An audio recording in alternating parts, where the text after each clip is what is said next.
आप सभी का बहुत बहुत स्वागत है मेरे इस YouTube चैनल में। छत्तीसगढ़ सामान्य अध्ययन से संबंधित 10 प्रश्नों पर रोज हम लोग डिस्कस करते हैं।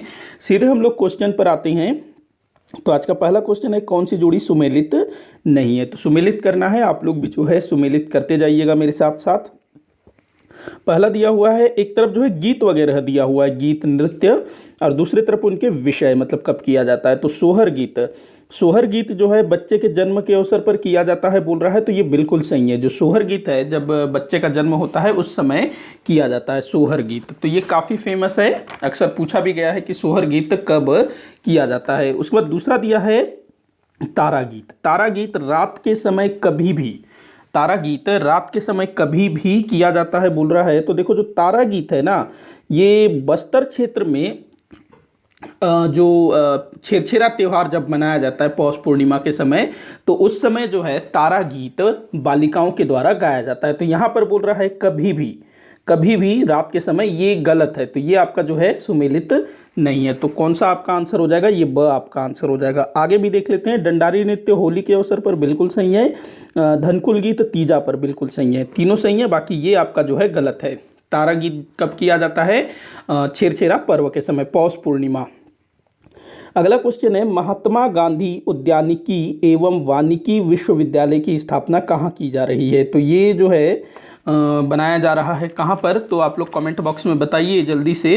तो ये कहाँ पर बन रहा है? तो दुर्ग जिले में, दुर्ग जिले के पाटन के सांकरा गांव में ये जो है तैयार हो रहा है, दुर्ग के सांकरा में, ध्यान रखना, ये पूछा जा सकता है।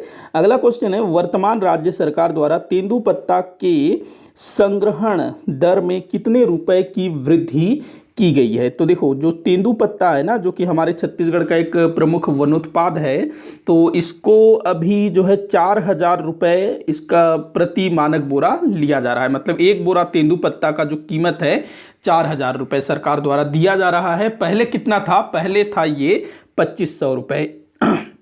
पहले कितना था? 2,500 रुपये, मतलब कि इसमें 1,500 रुपये वृद्धि की गई है। तो द आपका सही उत्तर होगा। अगला क्वेश्चन है, एनएमडीसी कब अस्तित्व में आया? NMDC, national mineral development corporation, ये जो दंतेवाड़ा के बैलाडीला में जो लौह अयस्क का उत्खनन करता है ना, ये वही संस्था है। तो ये कब अस्तित्व में आया, ये आप लोगों को बताना है। तो एनएमडीसी ये कब अस्तित्व में आया भाई? 1968 में। कब? 1968 में। इसका जो मुख्यालय है, एनएमडीसी का मुख्यालय कहाँ पर है? हैदराबाद में है, बस्तर में नहीं है इसका मुख्यालय, ध्यान रखना, बस्तर दंतेवाड़ा में नहीं है, हैदराबाद में है। अगला क्वेश्चन है, निम्न कथनों को पढ़िए बोल रहा है, पढ़ लेते हैं निम्न कथनों को। ये क्या दिया हुआ है? मुख्यमंत्री को परामर्श देना, मंत्रिमंडल का सचिव, लोक सेवाओं का प्रमुख समन्वयक के रूप में, संकटकालीन प्रशासक के रूप में। इसका कूट देख लेते हैं। निम्न में से कौन से कार्य मुख्य सचिव द्वारा किया जाता है? तो यहाँ जितने भी चीज़ दिए हुए हैं, तो इनमें से आपको बताना है कि कौन से कार्य मुख्य सचिव द्वारा किया जाता है। मतलब कि छत्तीसगढ़ का जो मुख्य सचिव है उसके द्वारा कौन सा काम किया जाता है। तो देखो, मुख्यमंत्री को परामर्श देने का काम भी ये करता है। मुख्यमंत्री को परामर्श देने का काम करता है छत्तीसगढ़ का मुख्य सचिव। मंत्रिमंडल का सचिव होता है, बिल्कुल सही है। लोक सेवकों का प्रमुख होता है, बिल्कुल सही है। प्रमुख समन्वयक के रूप में, ये भी सही है। संकटकालीन प्रशासक के रूप में, ये भी सही है। तो यहाँ पर आपका जो है 1 2 3 4 5 सही होना है, मतलब ये द आपका जो है यहाँ राइट आंसर होगा। तो इस तरह के क्वेश्चन पूछे जाते हैं, ध्यान में रखिएगा। अगला क्वेश्चन है, कुटरू वन क्षेत्र कहाँ स्थित है? कुटरू वन क्षेत्र, तो कुटरू वन क्षेत्र कहाँ पर है भाई? बीजापुर में है कुटरू वन क्षेत्र। बीजापुर में इंद्रावती राष्ट्रीय उद्यान के अंतर्गत कुटरू वन क्षेत्र आता है, जिसको कुटरू गेम सेंचुरी के नाम से भी जानते हैं ना। अच्छा, पिछले किसी वीडियो में ना मैंने शायद पामेड़ अभ्यारण्य को दंतेवाड़ा जिला बता दिया था, जो कि बीजापुर जिले के अंतर्गत आता है। इसको मैं काफ़ी बार इसमें मिस्टेक किया हूँ, पामेड़ अभ्यारण्य को लेकर के दंतेवाड़ा बोल दिया हूँ, क्योंकि जो पामेड़ अभ्यारण्य है जो कि पहले दंतेवाड़ा जिले के अंतर्गत ही आता था, लेकिन 2007 में जो बीजापुर है वो अलग जिला बन गया और पामेड़ अभ्यारण्य जो है बीजापुर जिले के अंतर्गत आता है। तो पामेड़ जो है बीजापुर जिले में है, थोड़ा सा मैं कंफ्यूज हो गया था और उसमें जो है पामेड़ को दंतेवाड़ा बोल दिया था। तो यहाँ पर जो कुटरू वन क्षेत्र है कहाँ पर है? बीजापुर में, और पामेड़ भी बीजापुर में, भैरमगढ़ अभ्यारण्य भी बीजापुर में। अगला क्वेश्चन देखते हैं, निम्न में से असत्य कथन का चयन कीजिए। तो कौन सा कथन असत्य है ये आपको बताना है। छत्तीसगढ़ एक भू आविष्ठित प्रदेश है। बिल्कुल सही है। देखो हमारा जो छत्तीसगढ़ है वो भू आविष्ठित प्रदेश है। भू आविष्ठित प्रदेश का क्या मतलब होता है? ऐसा प्रदेश जो कि किसी अंतरराष्ट्रीय सीमा को स्पर्श न करता हो, चारों ओर जो अपने ही देश की राज्यों से घिरा हुआ हो। तो हमारे छत्तीसगढ़ के चारों तरफ जो है भारत के अन्य राज्य हैं। इसी कारण हमारा छत्तीसगढ़ किस तरह का प्रदेश है? भू आविष्ठित प्रदेश है। हमारे छत्तीसगढ़ के अलावा भारत में और भी कई सारे भू आविष्ठित प्रदेश हैं जिनके नाम आप लोग नीचे कमेंट बॉक्स में बताइएगा कि भारत में कितने कौन कौन से भू आविष्ठित राज्य हैं। ब है छत्तीसगढ़ के 10 जिले भू आविष्ठित जिले हैं। बिल्कुल सत्य है ये भी। देखो हमारे छत्तीसगढ़ में 10 जिले ऐसे हैं जो भू आविष्ठित जिले हैं, मतलब कि वो जो हैं किसी भी दूसरे राज्य की सीमा को स्पर्श नहीं करते हैं। 1 मिनट, हाँ, गले में थोड़ा सा खराश हो गया है तो बार बार पानी पीना पड़ रहा है। हाँ, तो हम लोग कहाँ थे? दूसरा पॉइंट देख रहे थे ना कि छत्तीसगढ़ में जो 10 जिले हैं ये भू आविष्ठित जिले हैं। देखो जिस तरह से भू आविष्ठित प्रदेश होता है उसी तरह से भू आविष्ठित जिले भी, ऐसे जिले जो किसी अंतरराज्यीय सीमा को स्पर्श न करते हो, मतलब कि किसी दूसरे राज्य की सीमा को स्पर्श न करते हो। तो हमारे छत्तीसगढ़ में ऐसे कुल 10 जिले हैं। आप लोग कमेंट करके बताइएगा कि हमारे छत्तीसगढ़ के वे 10 जिले कौन से हैं जो कि भू आविष्ठित जिले हैं। तो ये दोनों कथन सत्य हैं। तीसरा कथन, बलौदाबाजार छत्तीसगढ़ का एकमात्र जिला है जो सर्वाधिक 7 जिलों से घिरा हुआ भू आविष्ठित जिला है।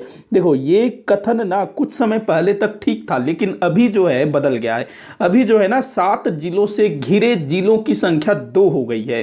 तो ये कथन जो है आपका गलत हो जाएगा, क्योंकि अभी जो कोरबा जो है ना वो 7 जिलों को स्पर्श कर रहा है। आप लोग मुझे कमेंट करके बताइएगा कि कोरबा और बलौदाबाजार ये किन किन जिलों को स्पर्श करते हैं। तो इसी एक क्वेश्चन से आपके लिए बहुत सारे क्वेश्चन निकल गए। आंसर जरूर कीजिएगा, क्योंकि आप लोग लिखोगे तो आपको जो है दिमाग में बैठता चला जाएगा। तो ये आपका गलत है, यही आपका उत्तर होगा। कोरबा एक भू आविष्ठित जिला है। जी हाँ, बिल्कुल सही है। कोरबा एक भू आविष्ठित जिला है जो कि 7 जिलों से घिरा हुआ है। बताइएगा कौन कौन से जिले हैं भू आविष्ठित जिले, और ये दोनों जिले किन किन जिलों से घिरे हुए हैं। भारत के भू आविष्ठित प्रदेशों के नाम भी आप लोग बताइएगा। आगे बढ़ते हैं अगले क्वेश्चन की तरफ। सुमेलित करने को बोल रहा है, तो सुमेलित करते हैं जल्दी से। आप लोग भी साथ साथ में करते चलिएगा। एक तरफ जो है पुरातात्विक महत्व के स्थल है और दूसरी तरफ जिले दिया हुआ है। डीपाडीह कहाँ पर है? बलरामपुर में। डीपाडीह कहाँ है? बलरामपुर में, मतलब तीसरा सबसे पहले। पचराही कहाँ पर है भाई? पचराही जो है कवर्धा में है। पचराही कहाँ पर है? कवर्धा में है। तो 1 डालेंगे। आप ना ऐसे क्वेश्चंस को ऐसे ही डील करिएगा, ऐसे लिखते चलिएगा। उसके बाद डमरू कहाँ पर है? ये बलौदाबाजार में है डमरू। उसके बाद ये 2 लिख लेते हैं। तरी घाट कहाँ पर है? दुर्ग में। तो 3 1 2 4, 3 1 2 4 आपका आंसर होगा। 3 1 2 4 द आपका जो है सही उत्तर होगा। अगला क्वेश्चन है, नदी और अपवाह तंत्र को सुमेलित कीजिए। नदी और अपवाह तंत्र, तो देखिएगा जो रिहंद नदी है ये सोन गंगा अपवाह तंत्र का हिस्सा है। तो सबसे पहले हम 4 लिख लेंगे। बंजर नदी अपवाह तंत्र ये नर्मदा नदी अपवाह तंत्र का हिस्सा है। हसदो नदी ये महानदी अपवाह तंत्र का हिस्सा है, तो 1 लिखेंगे। कोलाब ये गोदावरी अपवाह तंत्र का हिस्सा है। कोलाब जिसको सबरी नदी के नाम से भी जाना जाता है। तो यहाँ हो जाएगा 2। तो 4 3 1 2 आपका आंसर है। 4 3 1 2, 4 3 1 2 स। अगले क्वेश्चन की तरफ चलते हैं जो कि इस वीडियो का आखिरी क्वेश्चन है।